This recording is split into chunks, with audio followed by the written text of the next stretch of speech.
నమో వెంకటేశాయ.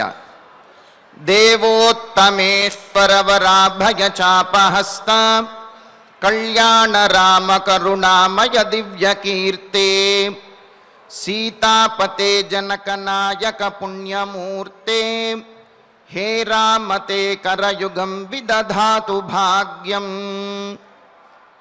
సమస్త దేవతలందరికీ ప్రభువు అభయాన్ని ప్రసాదించేటటువంటి ధనస్సును ధరించి ఉన్నటువంటి వాడు, కళ్యాణ స్వరూపుడు, కారుణ్యమూర్తి అయినటువంటి శ్రీరామచంద్రునికి నమస్కరిస్తూ తదభిన్న స్వరూపుడైనటువంటి ఆ శ్రీనివాసుని యొక్క దయా విశేషం చేత సమస్త మానవాళికి ధర్మ తత్పరతను సకల కార్యసిద్ధిని చేకూర్చాలన్నటువంటి సంకల్పంతో తిరుమల తిరుపతి దేవస్థానం వారు నిర్వహిస్తున్నటువంటి శ్రీమద్ రామాయణం అయోధ్యాకాండ ప్రవచన పారాయణ కార్యక్రమంలో నేటికి మనం 252వ రోజులోకి ప్రవేశించాం. ఈ కార్యక్రమాన్ని ముందుగా అన్నమాచార్యుల వారి సంకీర్తనతో ప్రారంభం చేసుకుంటూ హరి గొలుచుయు మరి అపరముల అనేటటువంటి సంకీర్తనను శ్రీమతి జి లావణ్య గారు, అన్నమాచార్య ప్రాజెక్టు కళాకారులు వారి బృందం యొక్క సహకారంతో ఆలపిస్తారు. శ్రవణం చేద్దాం. ఓం నమో వెంకటేశాయ.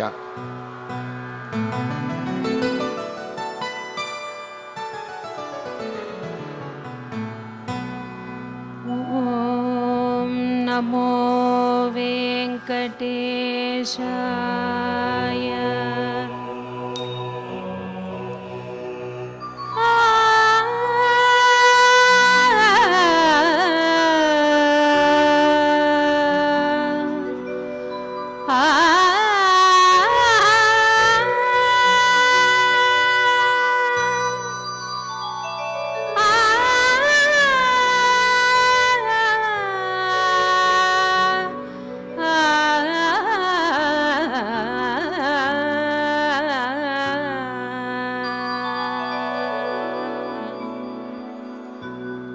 హరి గొలిచియు మరి అపరముల, హరి గొలిచియు మరి అపరముల తిరముగ అతనినే తెలియుటగా, హరి గొలిచియు మరి అపరముల తిరముగ అతనినే తెలియుటగా, హరి గొలిచియు మరి అపరముల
అపరముల తిరముగ అతనినే తెలియుటగా, హరి గొలిచియు మరి అపరముల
అపరముల తిరముగ అతనినే తెలియుటగా హరిగొని చేయు మరి అపరముల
అపరముల తిరముగ అతనినే తెలియుటగా హరిగొని చేయు మరి అపరముల తిరముగ అతనినే తెలియుటగా హరిగొని చేయు మరి అపరము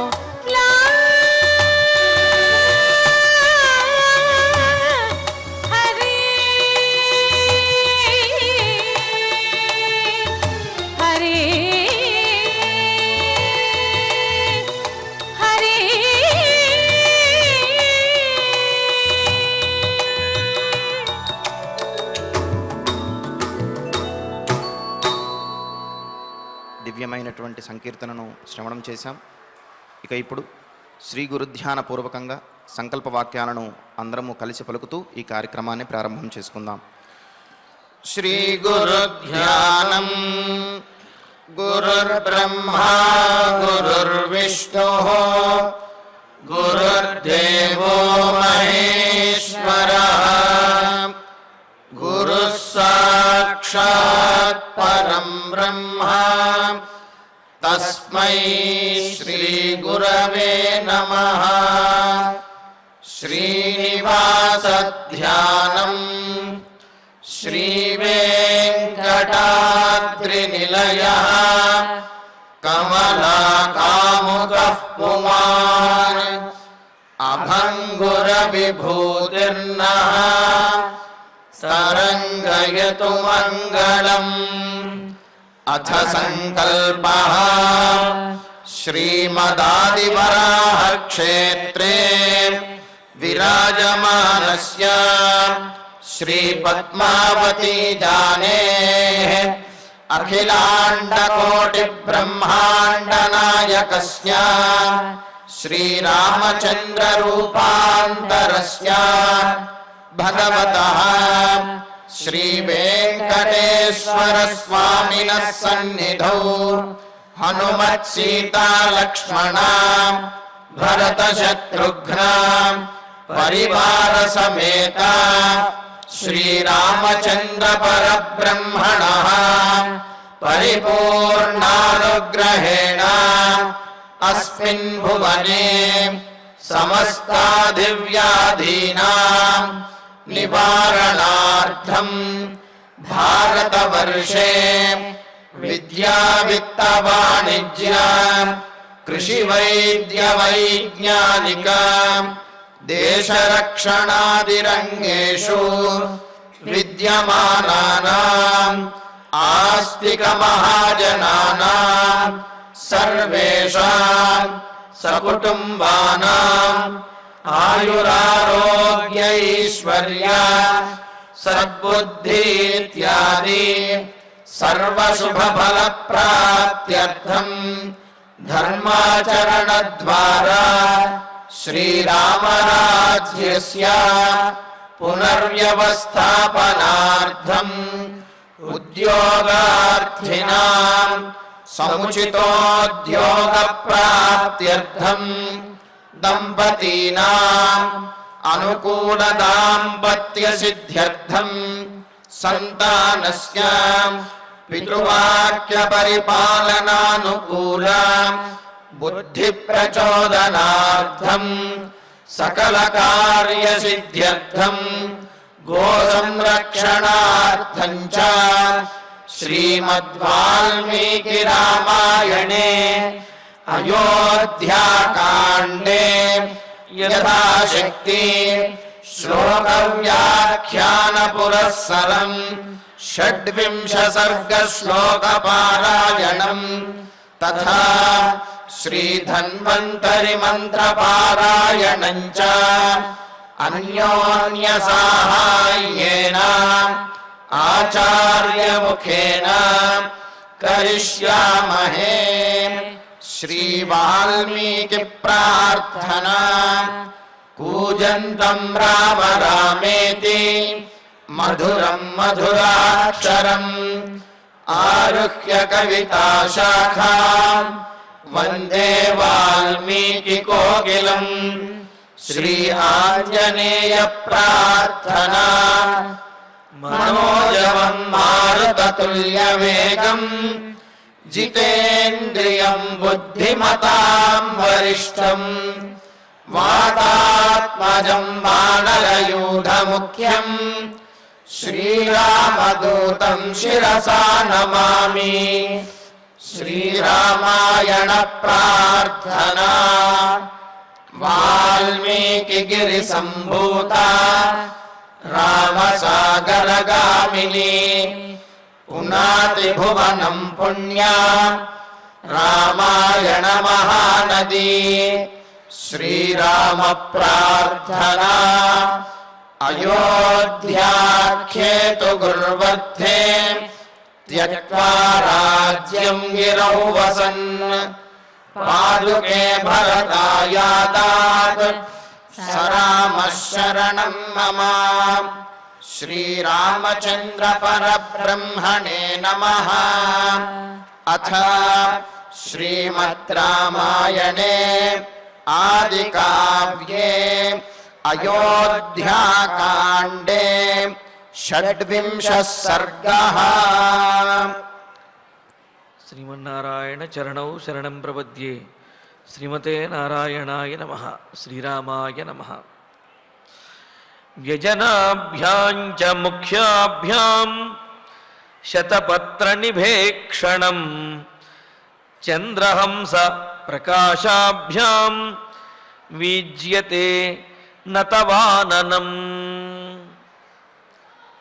సీతాదేవి రామచంద్రమూర్తిని చూచి పట్టాభిషేకానికి సమయం ఆసన్నమైనది, మరి ఈ సందర్భంలో రామచంద్రమూర్తి ఈ విధంగా శిరస్సు వంచుకుని తన అంతఃపురంలోకి ప్రవేశిస్తూ ఉంటే అది చూచి సీతాదేవి కొంత కలత చెందినదై ఆమె ప్రశ్నిస్తూ ఉన్నది.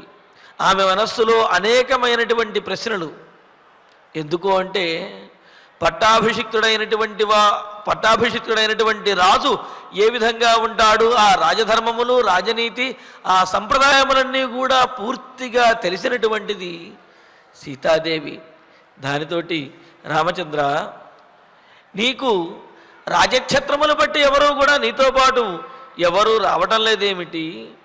అంతేకాదు పుష్యమీ నక్షత్రంలో నీకు పట్టాభిషేకము అని చెప్పి పెద్దలు తెలియజేశారు కదా.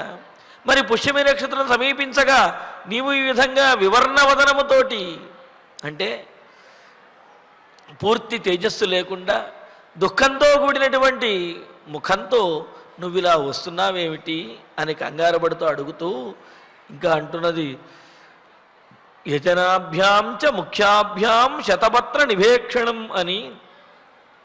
శతపత్ర నిభేక్షణం 100 రేకులు కలిగినటువంటి పత్రములు కలిగినటువంటి తామర పువ్వు, ఆ తామర పువ్వుల వంటి నేత్రములు కలిగిన నీ ముఖారవిందమునకు తవ ఆననం చంద్రహంస ప్రకాశాభ్యాం, అలా విచ్చుకున్నటువంటి తామర పువ్వులా ప్రకాశిస్తూ అందంగా ఉండేటువంటి సున్నితమైనటువంటి సుకుమారమైనటువంటి సౌందర్యభరితమైనటువంటి నీ ముఖ కమలం ఏదైతే ఉందో, అటువంటి పద్మముల వంటి నేత్రములు కలిగిన నీ ముఖం ఏదైతే ఉందో, ఆ ముఖము విరాజిల్లుతూ ప్రకాశిస్తూ ఉంటే చంద్రహంస ప్రకాశాభ్యాం, చంద్రుని వంటి హంస వంటి తెల్లనైనటువంటి వ్యజనాభ్యాం ముఖ్యాభ్యాం యజనాభ్యాం, శ్రేష్టమైన చమరీ మృగము యొక్క కేశములతో తయారు చేయబడిన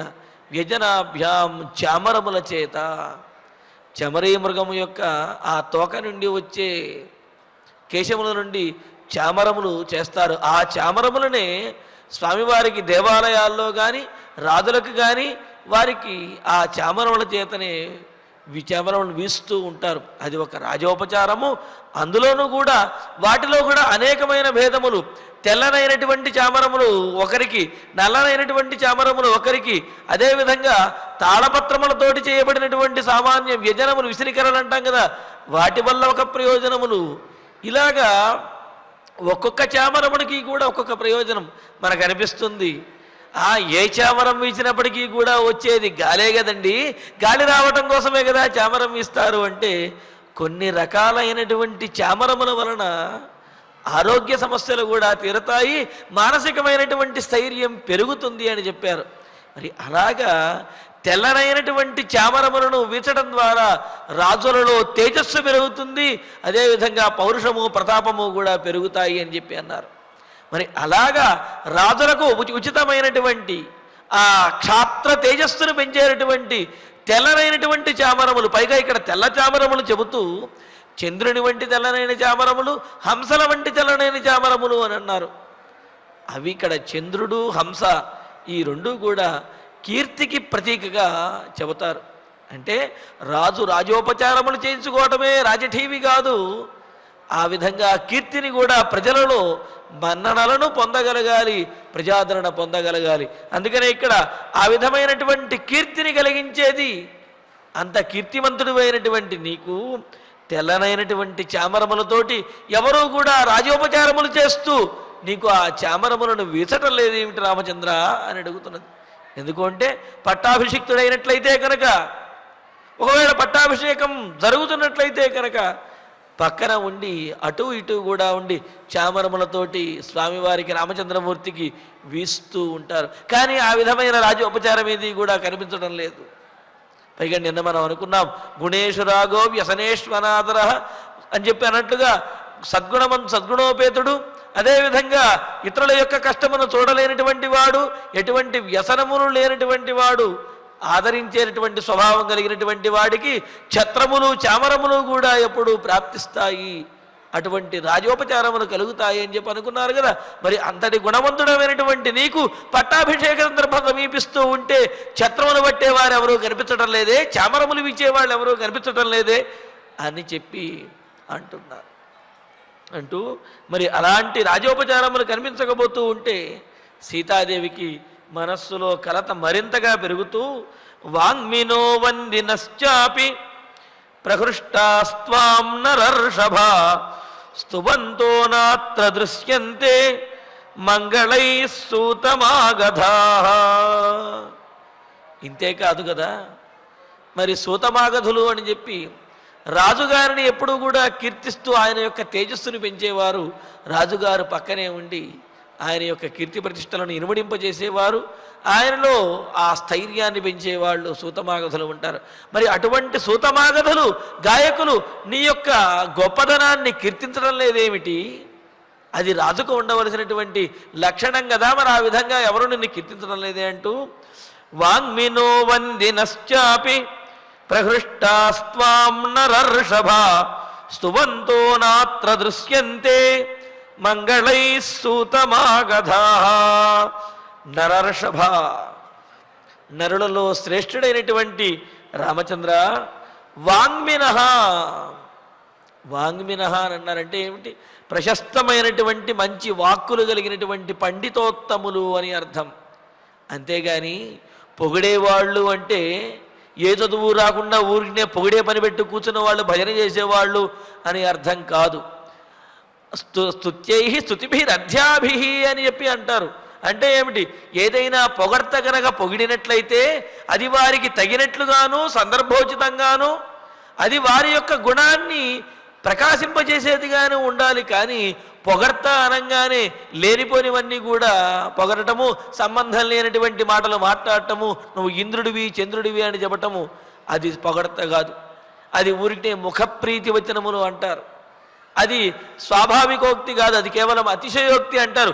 వాటిని పొగడ్తలు అనవచ్చునేమో, కానీ స్వతసిద్ధంగా ఉన్నటువంటి విషయములనే వివరంగాను అదేవిధంగా విశదీకరించి చెప్పే విధంగాను తెలియజేయటం ఏదైతే ఉందో ఉన్నటువంటి గుణములనే కీర్తించడం, దానిని వారు వందిమాగధులు ఆ పని చేస్తారన్నమాట.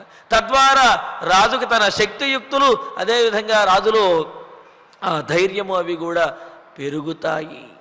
అలాగా నీ యొక్క తేజస్సును పెంచేటటువంటి వారు, నిన్ను కీర్తించేటటువంటి వందినః స్తుతిపాఠకులు అంటారు. వందిన స్తుతిపాఠకాహ అని చెప్పి అమరం. కాబట్టి స్తుతి చేసేటటువంటి వారు అని చెప్పి ఆ స్తుతిపాఠకులు ఎవరైతే ఉన్నారో వందినః.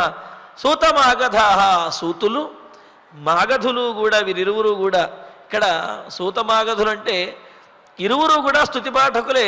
అయితే వీళ్ళలో చిన్న భేదము ఏమిటి అంటే, పూర్వం జరిగినటువంటి కథలను, వృత్తాంతములను, లేకపోతే యుద్ధంలో పూర్వం రాజుగారు ప్రదర్శించినటువంటి శౌర్యవీర్య పరాక్రమాలను, చేసినటువంటి మంచి పనులను, వీటిని కీర్తించేటటువంటి వారిని సూతులు అని అంటారు. అంటే రాజుగారు పూర్వం ఆచరించినటువంటి సత్కార్యములను, ఆయన యొక్క పరాక్రమాన్ని, ఆయన చెయ్యబోయేటటువంటి కార్యాలను, వీటిని స్తుతించినటువంటి వారిని సూతులు అని అంటారు. మరి మాగధులు ఏమి చేస్తారు అంటే, మాగధ వంశం యొక్క వైభవాన్ని కీర్తిస్తూ ఉంటారు. మీ తండ్రి గారు ఈ విధంగా చేశారు, మీ తాతగారు ఈ విధంగా చేశారు, మీది అంతటి గొప్ప వంశము అని ఈ విధంగా వాళ్ళు ఆ వంశంలో వారి యొక్క కీర్తిని పొగుడుతూ కీర్తిస్తూ ఉంటారు. మరి దీనివల్ల ప్రయోజనం ఏమిటి అంటే, రాజు తన కర్తవ్యం నుండి విముఖుడు కాడు, తన ధర్మ మార్గాన్ని ఆచరిస్తూ ఉంటాడు. అంతేకాదు వారి వంశంలో పూర్వీకుల యొక్క గొప్పతనాన్ని చెప్పడం ద్వారా వారిలాగానే వీరు కూడా గొప్పగా ఉండాలి. ఆ వంశము అంటే అంత కీర్తివంతమైనటువంటి వంశానికి చెడ్డ పేరు తీసుకురాకూడదు, ఆ వంశం యొక్క కీర్తిని ఇనుమడింపజేయాలి అనే ఆలోచన వీరిలో కలుగుతుంది. ఈ విధంగా రాజుల వద్ద ఉండేటటువంటి వారు ఎవరైతే ఉంటారో వాళ్ళందరూ కూడా రాజుని సన్మార్గంలో ఉంచేవారిగాను, రాజుని ప్రజాపాలన దక్షుడిగా వారిగాను అంత గొప్పగా ఉంటారు. మరి అటువంటి వారైన సూతమాగధులు ఎవరైతే ఉన్నారో వాళ్ళు ప్రహృష్టాః ఎంతో ఆనందించినటువంటి వారై, నీ పట్టాభిషేక సందర్భంలో ఎంతో ఆనందంగా వాళ్ళందరూ కూడా త్వాం మంగళైః స్తువంతః అత్ర నదృశ్యంతే, నిన్ను మంగళకరమైనటువంటి వాక్కులతో పొగుడుతూ కీర్తిస్తూ ఏది నీ పక్కన వాళ్ళు కనిపించడం లేదే. ఈ సందర్భంలో తప్పనిసరిగా వాళ్ళు ఉండాలి కదా. నీకు ఛత్రములు పట్టడం లేదెవరు, నీకు చామరములు వీయటం లేదెవరు, కనీసం నీ యొక్క కీర్తిని నివడింపు చేసే విధంగా నిన్ను ఎవరూ కూడా కీర్తించడం లేదే. ఆ సూతమాగధులు వందిమాగధులు ఎక్కడికి వెళ్ళిపోయారు అని చెప్పి సీతాదేవి అంటే ఏమిటి, ఆ పట్టాభిషేకానికి సందర్భోచితమైనటువంటి ఉపచారములు, సందర్భోచితమైనటువంటి సన్నివేశములు ఏవైతే ఉన్నాయో అవేవి కూడా రామచంద్రమూర్తి వద్ద కనిపించకపోయేటప్పటికీ కంగారు పడుతూ అడుగుతూ ఉన్నదన్నమాట. మరి ఈ సూతమాగధులు అంటే కేవలము పొగడ్తలతో ముంచెత్తుతూ ఉండేవాళ్ళ అని అంటే, వాళ్ళు పవిత్రమైనటువంటి జన్మ కలిగిన వాళ్ళు, పండితోత్తములు అని చెప్పి అంటున్నారు. దాంతో మనకు విష్ణు పురాణంలో సూతమాగధుల యొక్క ఉత్పత్తి కూడా వాళ్ళు యజ్ఞము నుండి ఆవిర్భవించినటువంటి పవిత్రమైన జన్మ కలిగినటువంటి వాళ్ళు. అందుకని ఇక్కడ తస్య వై జాతమాత్రస్య యజ్ఞే పైతామహే శుభే సూతః సూత్యాం సముత్పన్నః సౌత్యేహని మహామతే అని చెబుతూ పృథుచక్రవర్తి ఆ సందర్భంలో పృథుచక్రవర్తి చేసినటువంటి బ్రహ్మదేవతాకమైనటువంటి యజ్ఞంలో ఈ సూతమాగధులు ఆవిర్భవించారు. సూత సూత్యాం సముత్పన్న సౌత్యేహని మహామతే అని చెప్పి తస్మిన్నేవ మహాయజ్ఞే యజ్ఞే ప్రాజ్ఞోధ మాగధ. మాగధులు కూడా సూతులు మాగధులు కూడా పృథుచక్రవర్తి కాలంలో చేసినటువంటి బ్రహ్మదేవతాకమైనటువంటి యజ్ఞం నుండి ఇరువురు ఆవిర్భవించి ఆ పృథుచక్రవర్తిని కీర్తించారు. అప్పటి నుండి సూతమాగధులు రాజుల యొక్క తేజస్సును పెంచుతూ వారి యొక్క మాటలతోటి స్తుతితోటి రాజుల యొక్క కర్తవ్యాన్ని గుర్తు చేస్తూ ఉండేటువంటి వారు అన్నమాట. మరి అటువంటి సూతమాగధులు నీ చుట్టూ కనిపించడం లేదేమి రామచంద్ర అని అంటూ నతే క్షౌద్రంచదధి చ బ్రాహ్మణ వేద పారగా మూర్ధాభిషిక్తస్య దధతి స్మ విధానతః. రామచంద్ర, వీరే కాదు, నీకు స్వస్తివాచనములు చెబుతూ నీ శిరస్సున అక్షతలు వేస్తూ ఉండేటటువంటి బ్రాహ్మణోత్తములు పురోహితులు కూడా ఎవరూ నీతో పాటు కనిపించడం లేదే, నీవు ఒంటరిగా వచ్చావే. వేదపారగా వేద పండితులైనటువంటి వేదములలో ఆరితేరినటువంటి వారైన బ్రాహ్మణా బ్రహ్మజ్ఞానం కలిగినటువంటి బ్రాహ్మణ శ్రేష్ఠులు మూర్ధాభిషిక్తస్య తే మూర్ధ్ని పట్టాభిషేకం చేయబడి పట్టాభిరాముడుగా ఉన్నటువంటి నీ యొక్క శిరస్సున యందు విధానత శాస్త్రోక్తరీత్యా పట్టాభిషిక్తుడైనటువంటి రాజుకు చేయవలసినటువంటి ఉపచారములలో భాగంగా క్షౌద్రం దధతి స్మ. క్షౌద్రం అంటే తేనె, పెరుగు, వీటినన్నింటినీ కూడా ఉంచటం లేదేమిటి అంటే ఆ పట్టాభిషిక్తుడైనటువంటి రాజుగారి యొక్క శిరస్సున తేనెతోటి పెరుగుతోటి కూడా కొంత ప్రోక్షణ అనేది చేయాలి.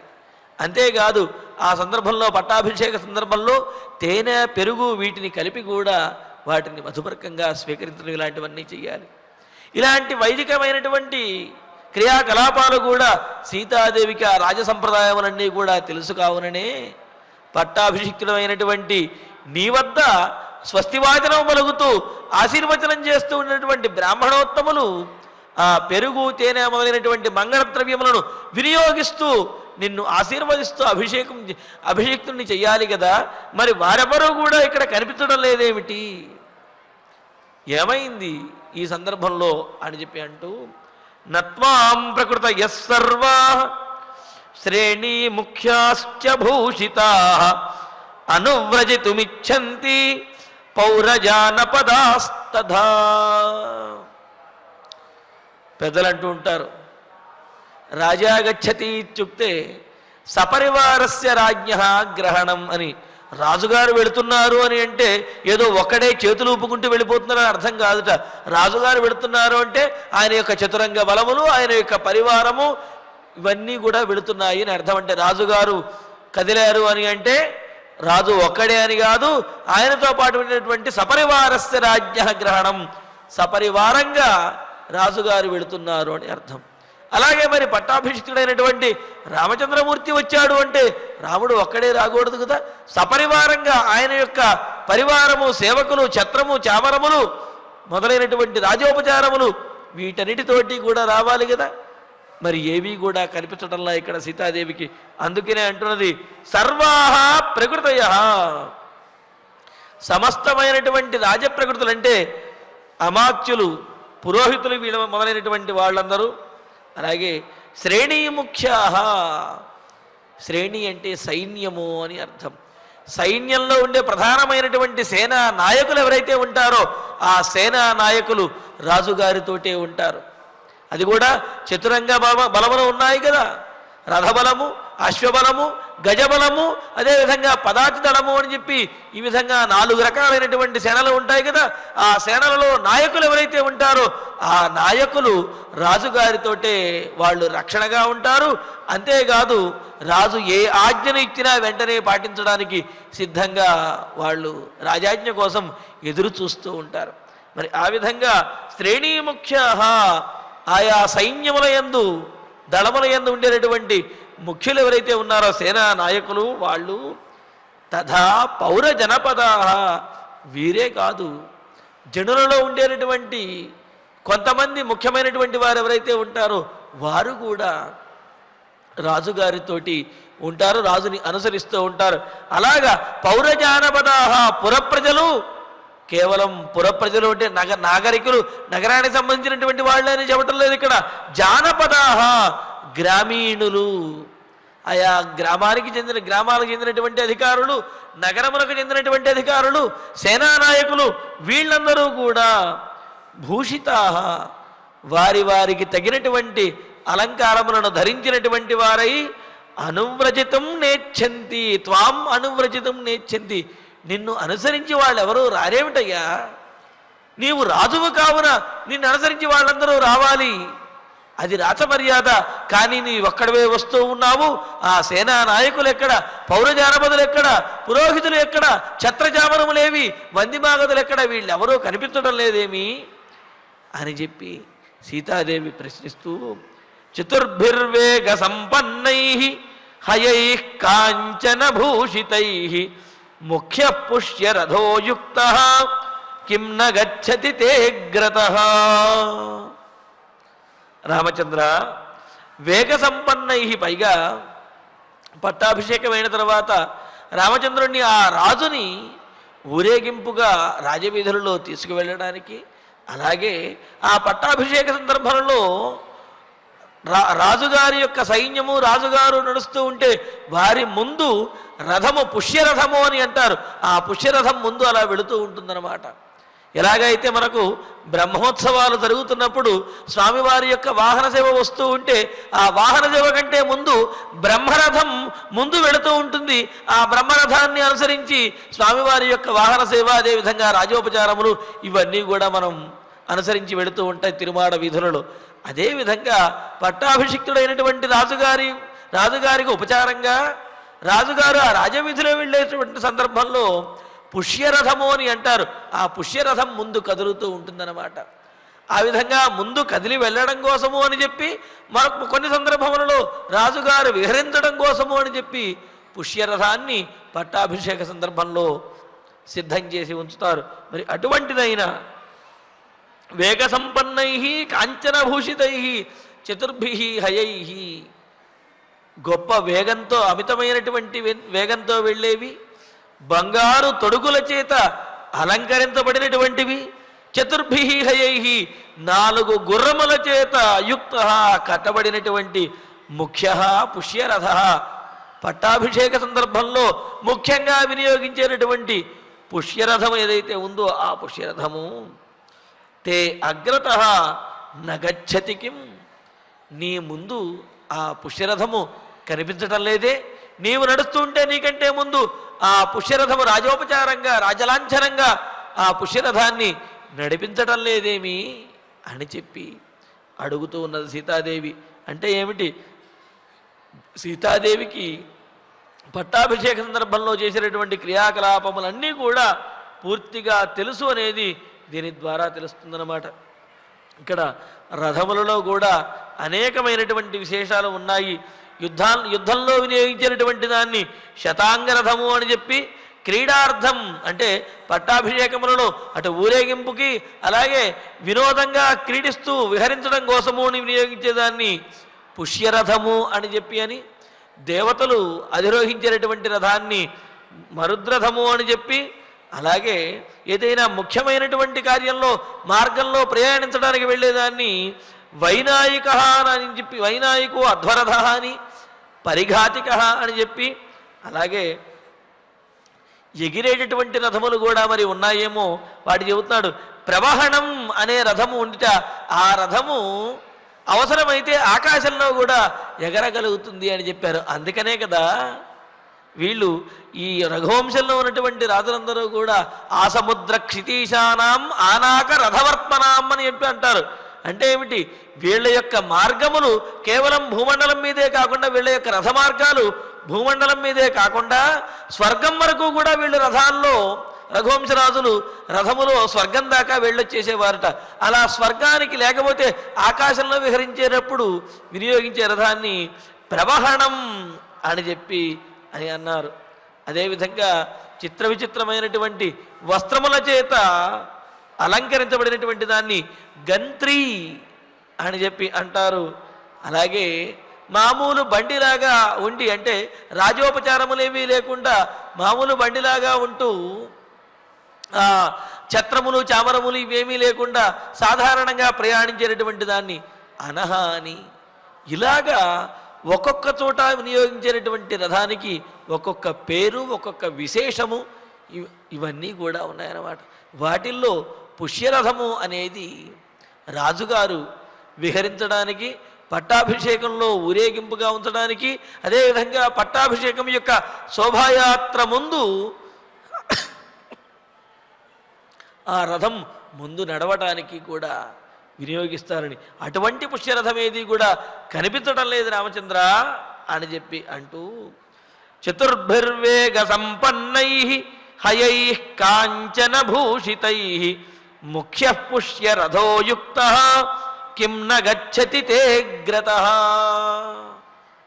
రామచంద్ర, మరి నీ ముందు పుష్యరథము కదలటం లేదేమిటి అని చెప్పి అంటున్నది. ఇందులో కూడా వయ్యాఘ్ర యో వృతో ద్వీపి చర్మణ అని హేమచంద్ర నిఘంటువులో చెప్పినట్లుగా రాముడి యొక్క అంతఃపురం నుండి సుమంత్రుల వారు తీసుకువచ్చేటప్పుడు వ్యాఘ్ర చర్మముతోటి కూడినటువంటి, వ్యాఘ్ర చర్మము యొక్క కప్పుతో కూడిన రథంలో తీసుకుని వచ్చారు అని చెప్పి అనుకున్నాం.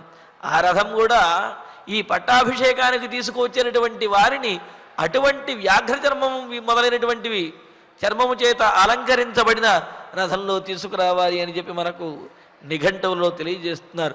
మరి పట్టాభిషేకానికి వచ్చేటప్పుడు అటువంటి రథంలో తీసుకుని వచ్చారు అంటే పట్టాభిషేకం కోసము అని అనుకుని దశరథ మహారాజు దగ్గరికి తీసుకువచ్చినప్పుడు, కానీ దశరథ మహారాజు యొక్క అంతఃపురం నుండి బయటకు వచ్చేటప్పుడు మాత్రం రామచంద్రమూర్తి నడుచుకుంటూనే, అంటే ఏమిటి, రాజలాంఛనములేవి కూడా స్వీకరించకుండా ఛత్రచామరాదులు మొదలైనవి, అలాగే వందిమాగదులు, సేవకులు వీళ్ళందరినీ కూడా విడిచిపెట్టేసి ఒక్కడే రామచంద్రమూర్తి నడుచుకుంటూ వచ్చేస్తున్నాడు. అందుకనే అడుగుతూ ఉన్నది సీతాదేవి, అవన్నీ ఎక్కడయ్యా అని అడుగుతూ, నహస్తి జాగ్రత్త శ్రీమాన్ తవ లక్ష్మణ పూజిత ప్రయాణే లక్ష్యతే వీర కృష్ణ మేఘగిరి ప్రభ.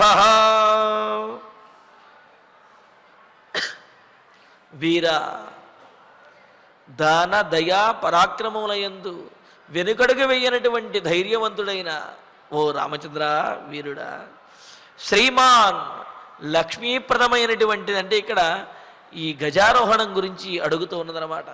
లక్ష్మీప్రదమైనటువంటిది గజము అని అంటారు. అందుకనే గజాంతం ఐశ్వర్యం అని చెబుతారు. ఐశ్వర్యం ఎంతవరకు ఎంత ఉన్నతమైనది అంటే గజాంతం ఐశ్వర్యము అని చెప్పి.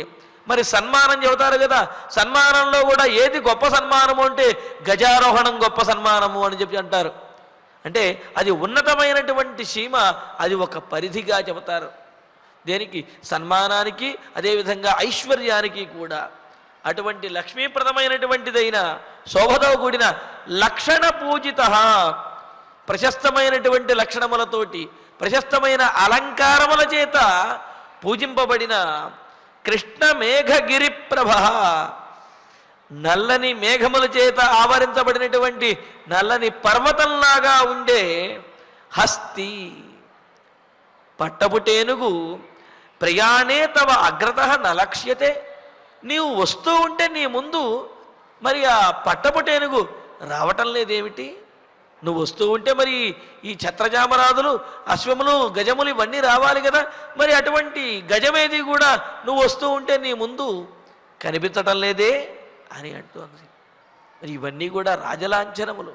రాజుగారు వస్తుంటే రాజుగారి ముందు ఇవన్నీ కూడా ఉండాలి. కానీ రామచంద్రమూర్తి ముందు ఇవేవి కనిపించకపోయేటప్పటికీ సీతాదేవి ప్రశ్నిస్తూ, నచకాంచన చిత్రంతే పశ్యామి ప్రియదర్శన భద్రాసనం పురస్కృత్య యాతం వీర పురస్కృతం.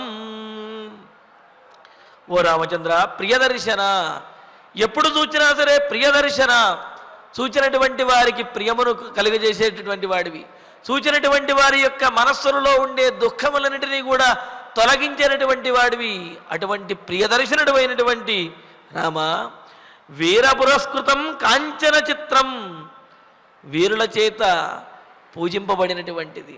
కాంచన చిత్రం, బంగారము చేత తాపడము చెయ్యబడి బంగారము చేత చిత్రించబడినటువంటి ఆ చిత్రములన్నీ కూడా కలిగినటువంటిది. అటువంటిదైన భద్రాసనం పురస్కృత్య తే యాతం నపశ్యామి. భద్రాసనం, సింహాసనాన్ని పురస్కృత్య నీ ముందు తీసుకువెళుతూ వచ్చినటువంటి వారిని నేను ఎక్కడా చూడటం లేదే. అంటే చూడండి, మీరు ఇప్పుడు ఈ సందర్భంలో కూడా గమనించి ఉంటారు, ఈ కాలంలో కూడా ఎవరైనా పెద్దలు ఎవరైనా వస్తున్నా, లేకపోతే పరమహంసలు వస్తున్నట్లయితే కనుక వారు వచ్చే సందర్భంలో వారి శిష్యులు కానీ వారి సేవకులు కానీ ఒక ఆసనాన్ని తీసుకుని వచ్చి వారికి వేస్తారు. ఆ ఆసనం మీద మాత్రమే వారు కూర్చుంటారు. అంటే ఎక్కడికైనా వెళుతున్నప్పుడు వీరికి సముచితమైనటువంటి ఆసనం అక్కడ ఉండవచ్చు, ఉండకపోవచ్చు. మరి వీరికి సముచితమైనటువంటి యోగ్యమైనటువంటి ఆసనము ఉండాలి, అదేవిధంగా రక్షణ కవచంలా కూడా ఉండాలి. అందుకని ఏం చేస్తారు పెద్దలు లేకపోతే పరాహంసలు వీరెవరైనా వచ్చినప్పుడు వారితో పాటు వారి సేవకులు వారికి సంబంధించినటువంటి ఆసనాన్ని కూడా తీసుకువస్తూ ఉంటారు. అలాగే మరి రాజాధిరాజుగా ఉన్నటువంటి రామచంద్రమూర్తి వస్తున్నాడు అంటే ఒక సింహాసనం అనేది ఆయనతో పాటు కూడా వస్తుంది. లేకపోతే ఎక్కడికి రామచంద్ర వెళుతున్నాడో అక్కడ ముందే ఈ రాజోపచారములతో కూడినటువంటి ఏర్పాట్లన్నీ కూడా జరుగుతాయి. అలాగే రాముడు వస్తున్నటువంటి విషయం వచ్చే సందర్భంలో ఇట్లా రామచంద్రమూర్తి వేంచేస్తున్నాడో అని చెప్పి అక్కడ ఉండే వందిమాగతులు కానీ ప్రతిహారులు కానీ ద్వారపాలకులు కానీ వీళ్ళందరూ కూడా ఈ విధంగా గట్టిగా ఉద్ఘోషించి రాముని యొక్క కీర్తిని రాముని యొక్క రాకను కూడా తెలియజేసే విధంగా వాళ్ళు అలా కీర్తిస్తారు.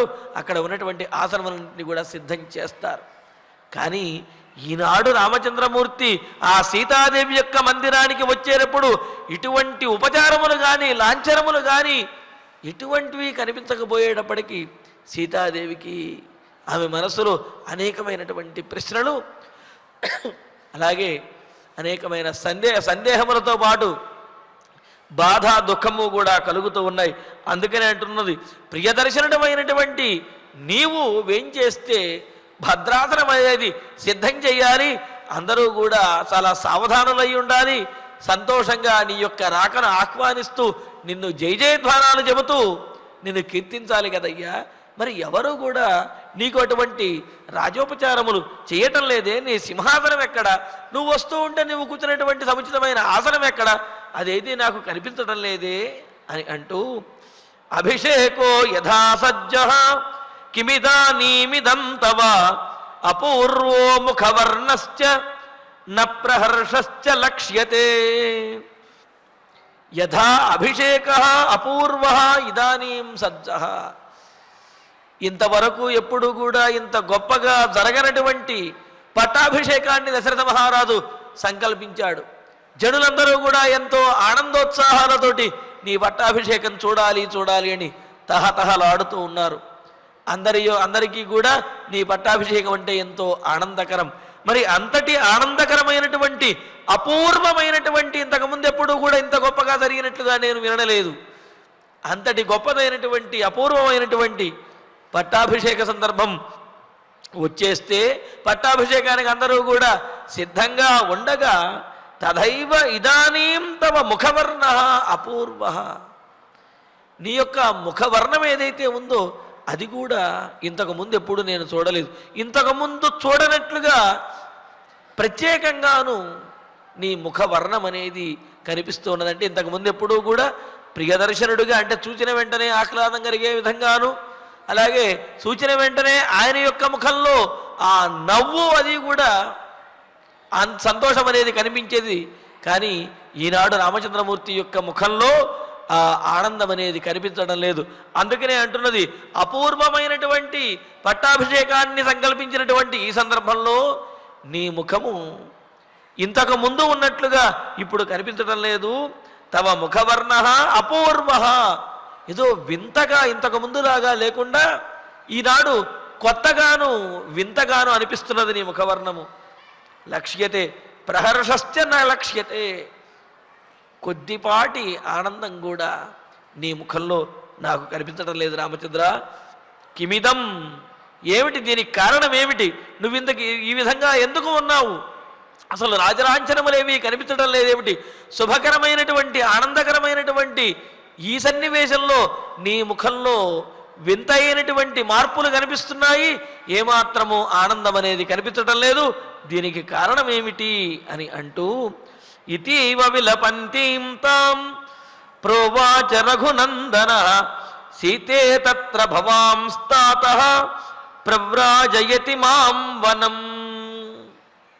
ఈ విధంగా సీతాదేవి పరిపరి విధాలుగా ఆలోచిస్తూ పరిపరి విధాలుగా ప్రశ్నిస్తూ కంగారు పడుతూ రామచంద్రమూర్తిని తదేక దృష్టితో చూస్తూ ఆయన ముఖంలో ఆనందాన్ని చూడలేక ఇలా విలపిస్తూ సీతాదేవి రామచంద్రమూర్తిని అడుగుతూ ఉంటే రామచంద్రమూర్తి కూడా దానికి సమాధానాన్ని చెబుతూ ఉన్నాడు. మా నాన్నగారు అని మొదలుపెట్టి సమాధానం చెబుతున్నాడు. మరి రామచంద్రుడు చెప్పినటువంటి సమాధానం ఎలా సీతాదేవి గ్రహించగలిగినది, ఆ తర్వాత ఏ విధంగా మాట్లాడినది అనే విశేషాలను తర్వాతి ప్రవచనంలో తెలుసుకుందాము. ఇక ఇప్పుడు ఆచార్యులు వారి ద్వారా శ్లోకాలను పారాయణ చేసుకుందాము. వ్యజనాభ్యాంచ వ్యజనాభ్యాంచ ముఖ్యాభ్యాం శతపత్ర నిభేక్షణం శతపత్ర నిభేక్షణం చంద్రహంస ప్రకాశాభ్యాం చంద్రహంస ప్రకాశాభ్యాం వీజ్యతే నతవాననం వాగ్మినః వందినశ్చాపి ప్రహృష్టాస్త్వాం నరర్షభా స్తువంతః మాత్ర దృశ్యంతే మంగళైః సూతమాగధాః నతే క్షౌద్రంచ దధి చ బ్రాహ్మణాః వేదపారగాః మూర్ధ్ని మూర్ధాభిషిక్తస్య దదతి స్మ విధానతః నత్వాం ప్రకృతయః సర్వాః శ్రేణీముఖ్యాశ్చ భూషితాః అనువ్రజితుం ఇచ్ఛంతి పౌరజానపదాః తథా చతుర్భిః వేగసంపన్నైః హయైః కాంచనభూషితైః ముఖ్యః పుష్యరథో యుక్తః కిం న గచ్చతి తేగ్రతః నహస్తి చ అగ్రతః శ్రీమాన్ తవ లక్షణ పూజితః తవ లక్షణ పూజితః ప్రయాణే లక్ష్యతే వీరా కృష్ణమేఘ గిరిప్రభః కృష్ణమేఘ గిరిప్రభః న చ కాంచన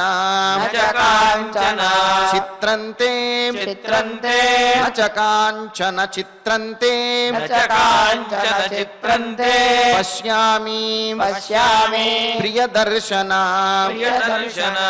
భద్రాసనం పురస్కృత్య యాతం यातं वीरपुरस्कृतं वीरपुरस्कृतम् अभिषेकः अभिषेकः यथा सज्जः किमिदानीम् इदं तव अपूर्वः मुखवर्णश्च न प्रहर्षश्च लक्ष्यते इतीव विलपन्तीं तां प्रोवाच रघुनन्दनः सीते तत्र भवांस्तातः प्रव्राजयति मां वनम् इत्यार्षे श्रीमद् रामायणे आदिकाव्ये अयोध्याकाण्डे षड्विंशे सर्गे नवश्लोकाः ఫలశ్రుతి నుండి మంగళాంతం వరకు అందరము కలిసి పఠిద్దాం. ఫలశ్రుతి ఆయుష్యమారోగ్యకరం యశస్యం సౌభ్రాతృకం బుద్ధికరం సుఖం చ శ్రోతవ్యమేతన్నియమేన సద్భిః ఆఖ్యానమోజస్కరమృద్ధికామైః. శ్రీరామచంద్ర పరబ్రహ్మణే నమః. అథ ధన్వంతరి ధ్యానం అచ్యుతానంద గోవింద విష్ణో నారాయణామృత రోగాన్ మే నాశయాశేషాన్ ఆశు ధన్వంతరే హరే. ఆరోగ్యం దీర్ఘమాయుష్యం బలం తేజోధియం శ్రియం స్వభక్తేభ్యోనుగృహంతం వందే ధన్వంతరిం హరిం. ధన్వంతరేరిమం శ్లోకం భక్త్యా నిత్యం పఠంతి యే అనారోగ్యం న తేషాం స్యాత్ సుఖం జీవంతి తే చిరం. ఓం నమో భగవతే వాసుదేవాయ. ధన్వంతరయే అమృతకలశహస్తాయ వజ్రజలౌకహస్తాయ సర్వామయ వినాశనాయ త్రైలోక్యనాథాయ మహావిష్ణవే స్వాహా. ఓం వాసుదేవాయ విద్మహే సుధాహస్తాయ ధీమహి తన్నో ధన్వంతరిః ప్రచోదయాత్. అథ నవగ్రహ ప్రార్థనా. ఆరోగ్యం పద్మబంధుర్వితరతు నితరాం సంపదం శీతరశ్మిః. భూలాభం భూమిపుత్రః సకలగుణయుతాం వాగ్విభూతిం చ సౌమ్యః. సౌభాగ్యం దేవమంత్రి రిపుభయశమనం భార్గవః. శౌర్యమార్కిః దీర్ఘాయుస్సైంహికేయః. విపులతరయశః కేతుః ఆచంద్రతారం. అరిష్టాని ప్రణశ్యంతు దురితాని భయాని చ. శాంతిరస్తు శుభం మేస్తు గ్రహాః కుర్వంతు మంగళం. అథ క్షమా ప్రార్థనా. యదక్షరపదభ్రష్టం మాత్రాహీనం చ యద్భవేత్ తత్సర్వం క్షమ్యతాం దేవ నారాయణ నమోస్తుతే. అథ భగవత్సమర్పణం. కాయేన వాచా మనసేంద్రియైర్వా బుద్ధ్యాత్మనా వా ప్రకృతే స్వభావాత్ కరోమి యద్యత్ సకలం పరస్మై నారాయణాయేతి సమర్పయామి. అథ మంగళం శ్రియః కాంతాయ కళ్యాణ నిధయే నిధయేర్థినాం. శ్రీవేంకటనివాసాయ శ్రీనివాసాయ మంగళం.